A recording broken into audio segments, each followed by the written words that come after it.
It's been a while, and in the last 3 weeks I learned a lot. I learned rehearsing can be a pain, playing live is a joy, and the sun is not my friend. Now I'm gonna take you back to day one, where I was still really ambitious to capture my whole journey vlog style. In the end, it didn't quite turn out the way I wanted, but see for yourself. It's Monday and today I'm going to start preparing for my gig on Sunday. The task for today is to prepare my latest track, Melody, to play it live, because I created it on my Deluge and now I have to reconvert it back to DAWless and export the loops and some stems and some samples and stuff. So let's do some rather monotonous work and see that I can get that track to work as fast as possible.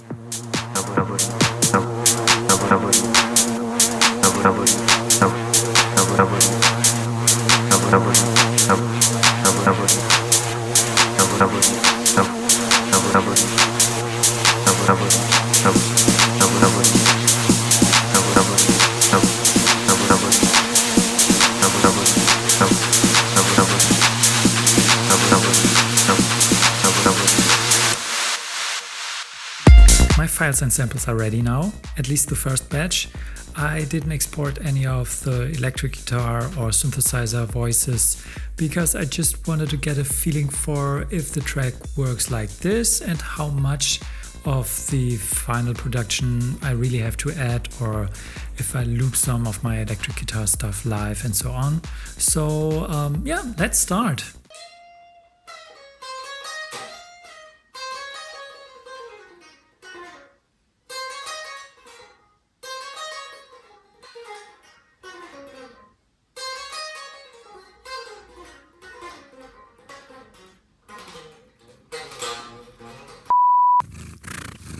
Day 2 of my preparations for the gig on Sunday. Yesterday I finished most of the importing of the samples and loops on my Deluge. There's a bit work to do still, and after that I go there to test out how it feels to play it live. Okay people, I'm absolutely down the gig preparation rabbit hole. It's day 3 of my preparations. To be honest, I haven't played a single note with my live setup yet. I just lost myself in the possibilities and also a little bit in my ambition, because of course I wanna do a live set which is not like the live sets I did last year. I wanna update it, play some new songs, but that's definitely a rabbit hole. At the moment, I'm scanning through some of my older song sketches, try to get some nice sounding songs for my live set out of it. But in that updating process, yeah, it's so easy to get lost, but it's also, on the other hand, it's so fun to enhance what is there and to develop the song further and try to get a kind of constant style in the set. Yeah, there are 3 rehearsal days left and those are free days. So I have a whole day time for myself, because the last 3 days I also had to work as a guitar teacher. Yeah, I didn't have that much time, but the next 3 days will be hardcore rehearsal days. Day 4 of rehearsals, and today is actually the most scary part of it, because I have to open this box here. In the last days I prepared my tracks, prepared my songs, and I put in a lot of work and effort to make them sound as good as possible and even created some new music and stuff. But today is the moment I have to connect it all with my setup and practice to play guitar to it and also create a set list. So let's do it.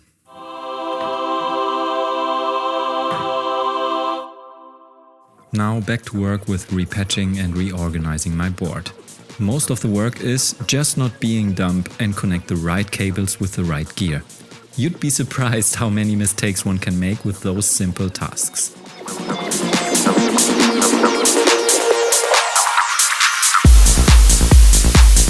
Now there's a little gap in my most professional vlog there, because I maybe panicked a bit and didn't have enough time for also caring about video, so I just focused on getting my stuff done. In the end, it worked out pretty well. The only thing I didn't calculate with was the sun.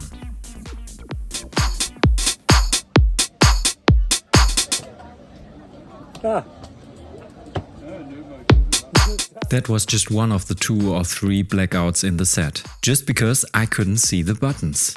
When the sun is too bright, I can see which LED is highlighted and which isn't. This can easily result in chaos. In this clip you can see how I try to shade the pads with my hand, and that was actually a bit stressful. So I had to come up with a solution.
That's how I solved the biggest problem of my first gig. The week after, I had another gig and I wanted to improve my set, and also there was the issue of carrying all my stuff. So I had to come up with yet another solution, and I bought a kind of trolley, maybe that's the right word, something to roll and carry my stuff with.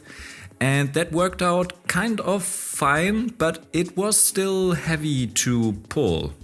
Nothing's perfect. Here you can see a clip of the proud owner of a new Hacken Porsche, what we say in Germany.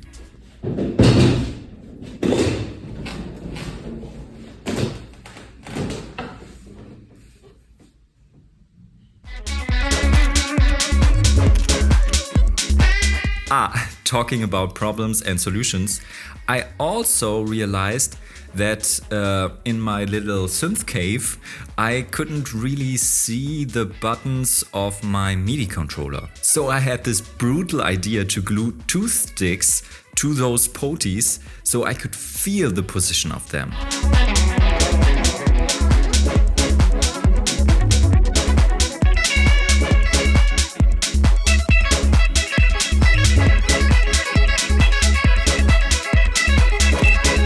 With all those gig preparations and problem solving, I finally had some days off and visited Superbooth, the biggest synth fair in the world probably, and it was really fun. I got a lot of new inspiration and saw cool people, saw cool gear, and yeah, in general it's just always a really cool time and a cool vibe, really nice people there, nice manufacturers, and as I said, nice gear.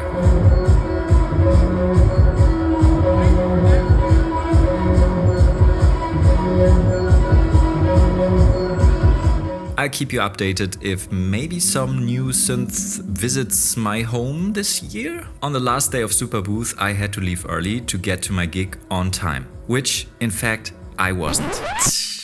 It was the first time I went to a gig by bus, and as always the connection didn't work. I had to wait 15 minutes for the next bus, which was also a bit delayed, and the extra time I planned for arriving. Lame excuses, lame excuses, lame excuses, lame excuses. But hey, not very professional, but in the end I only started maybe 5 minutes late, and I want to close this video now with a clip of me playing, so enjoy. Thanks for watching this video. If you like what I do, or if you're interested in joining my journey and seeing all the updates, subscribe to my channel, click like in this video. This would help me to see if anybody likes it. Have fun watching this live video of me performing. It was on a very special location at Tempelhofer Feld, which is always really cool. It was really fun playing there. So yeah, see you in the next video.